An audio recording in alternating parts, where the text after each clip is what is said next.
Hello guys, for today's videos tayo po ay magluluto na naman ng adobong pusit. So guys, ito na po, ginisa na po natin yung ating mga sangkap. Ilagay na po yun natin yung pusit.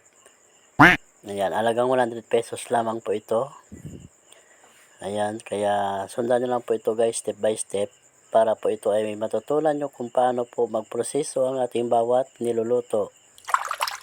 Ayan, kaya sana po paki-like, share, and comments na lang po.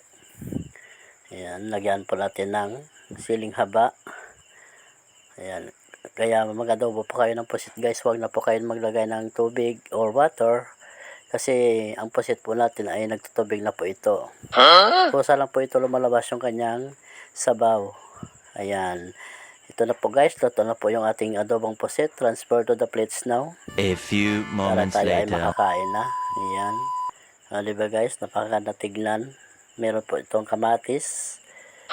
Tsaka nilagyan po natin ito ng loya para bumango. Ayan guys. Maraming salamat po sa inyong walang sawang pagsuporta. A few moments later. Kaya makakain na po tayo. At masarap din to sa pusit ipa-fried. Sana natin yung alang. Iwas muna tayo ng mantika. Kaya mas masarap talaga adobuhin na natin ito. Ayan. Diba guys? Kaya hanggang dito lamang po ang aking munting video. Maraming salamat po sa inyong panonood. Ito na guys ang ating finished product.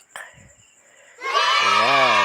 Napakabango. Ganda tignan, diba? Kaya maraming salamat po sa inyong walang sawang pagsuporta dito po sa aking page. Kaya thanks for watching.